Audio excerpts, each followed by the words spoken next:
பரிசு நாமத்திற்கு ஸ்தோத்திரம் உண்டாவதாக. இன்றைய ஜீவ வார்த்தை நிகழ்ச்சியை கேட்டுக்கொண்டிருக்கும் அனைவரையும் கர்த்தருடைய பரிசு நாமத்தினால் வாழ்த்துகிறேன், ஆசீர்வதிக்கிறேன். இன்றைய தீன தியானத்திற்கு தேவன் கொடுத்த வேத பகுதி மார்க் எழுதின சுவிசேஷம், அதில் 4ஆம் அதிகாரம், அதில் 40ஆம் வசனம். மார்க் 4:40. அவர் அவர்களை நோக்கி, ஏன் இப்படி பயப்பட்டீர்கள்? ஏன் உங்களுக்கு விசுவாசம் இல்லாமல் போயிற்று என்றார். இன்றைய தினம் இந்த ஓய்வு நாள் அன்று இதை கேட்டுக்கொண்டிருக்கும் அனைவரையும் கர்த்தர் சொல்ல ஆசைப்படுகிற ஒரு காரியம் என்னவென்றால், பயப்படாதிருங்கள், விசுவாசப்படுங்கள், விசுவாசத்திலே நிலைத்திருங்கள். நீங்க எதுக்கும் பயப்பட வேணாம். இந்த வாரத்திலே முதல் நாள் அன்று, வாரத்தின் முதல் நாள் ஆகிய ஞாயிறு ஓய்வு நாள் அன்று தேவன் உங்களை நோக்கி சொல்லுகிற ஒரு காரியம், பயப்படாதிருங்கள். நம்ம அதை ஏற்றுக்கொள்கிறோமா? இது நடந்த காரியங்கள் அனைவருக்கும் தெரியும். என்னன்னா, இயேசுவானவர் சீடர்களோட படகுல போகும்போது அந்த கடல்ல காற்றும் புயலும் அடிக்கிறது. அப்ப அந்த படகு கவிழத்தக்கதாக பயங்கரமான புயல் அடிக்கும் போது சீடர்கள்லாம் பயந்து போய் அவங்களால செய்த என்னென்னமோ செஞ்சு பார்க்குறாங்க, முடியல.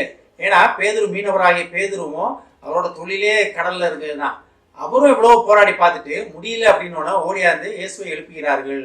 இயேசுவை எழுப்பினோன்னே இயேசு என்ன சொல்றாரு பாருங்க, ஏன் பயப்படுறீங்க? எதுக்கு பயப்படுறீங்க? பயப்படாதிருங்க, விசுவாசம் உள்ளவர்களாக இருங்கள் அப்படின்றாரு. எப்படி? கடல்ல பார்த்து இறையாதே அமைதலா இரு என்று சொல்லிட்டு உடனடியாக அது கீழ்ப்படியுது. உடனடியாக கீழ்ப்படிஞ்சோன்னு உங்க பயப்படாங்க யாரோ ஒரு அப்படின்ற ஒரு பயப்பட ஸ்டேஜில் அவர் சொல்றாரு, ஏன் பயந்தீங்க? விசுவாசம் உள்ளவர்களாக இருங்க. ஏன் உங்களுக்கு அந்த விசுவாசம் இல்லாமல் போயிட்டு? பயப்படாதிருங்கள், ஏன் உங்களுக்கு விசுவாசம் இல்லாமல் போயிட்டு அப்படின்னு தேவன் அந்த சீடர்களை நோக்கி கேட்கிறார். நம்ம தேவனுடைய சீடர்கள் அப்படின்றோம், தேவனுடைய விசுவாசிகள் அப்படின்றோம். நம்ம வாழ்க்கையில வர காரியங்கள், நமக்கு எதிராக வர புயல் அலைகளை நோக்கி நம்ம விசுவாசத்தினால் அதை அதட்டுறோமா? இல்ல பயந்து போய் ஆண்டவரே காப்பாத்துங்க காப்பாத்துங்க காப்பாத்துங்கன்னு ஓடி போய் சீடர்கள் எழுப்புனது போல நம்ம தேவன்கிட்ட ஓடிக்கொண்டிருக்கிறோமா?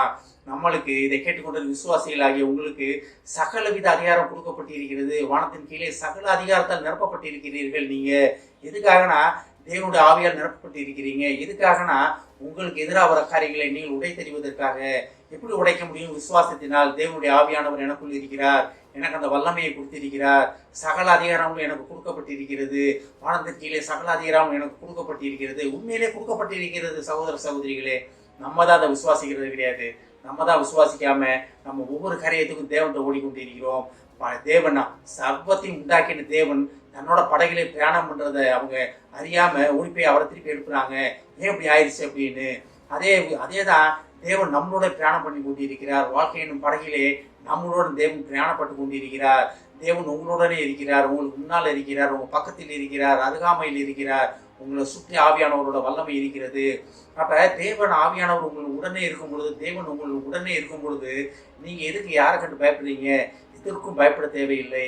இந்த வாரத்தின் முதல் நாள் அன்று தேவன் உங்கள்கிட்ட அனைவற்றையும் சொல்ல ஆசைப்படுகிற ஒரு காரியம் என்னவென்றால், எதற்கும் பயப்படாதீங்க, திடமனதாக இருந்து காரியத்தை நடத்துங்கள். உத்தமனுக்கு கர்த்தரே துணை அப்படின்றாரு. உத்தமன் யாரு? நீங்க தான். தேவனால் ரட்சிக்கப்பட்ட, தேவ ரத்தத்தால் கழுவப்பட்ட நீங்க தான் உத்தமர்கள். நீங்க தான் பலசாலிகள். நீங்க தான் சகலத்தை மாற்றுவதற்கான வல்லமை படைத்தவர்கள். உலகத்தை மாற்றுவதற்கு வல்லமை படைத்த நீங்கள் சாதாரண அற்ப காரியங்களுக்கு பயந்து கொண்டிருந்தால் உங்களை படைத்த நோக்கம் என்னாகும்? உங்களை படைத்த நோக்கத்தை புரிந்து கொள்ள வேண்டும்.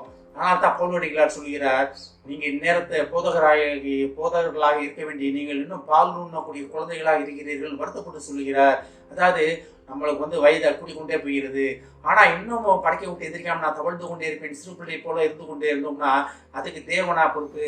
நம்ம எழுந்து நடந்து ஓட, உலகத்தை அசைப்பவர்களாக இருப்பதற்காக நம்ம அழைக்கப்பட்டு இருக்கிறோம். ஆனா நம்ம பயந்து பயந்து பயந்து இதெல்லாம் நடக்குமா, இதெல்லாம் என்னால் நடக்குமான்னு பயந்து கொண்டே இருக்கிறோம். ஆனா தேவன் மத்தேயுல சொல்றாரு, என்ன சொல்றாருன்னா, நான் செய்த காரியத்தை விசுவாசிகளால் நடக்கும் காரியங்கள்னு சொல்லிட்டு நான் செய்த காரியத்தையும் செய்வான், எனக்கு மேலான காரியங்களும் செய்வார்கள் அப்படின்னு சொல்றாரு. அப்ப மேலான காரியங்கள் செய்வதற்கு அழைக்கப்பட்டிருக்கிறோம்.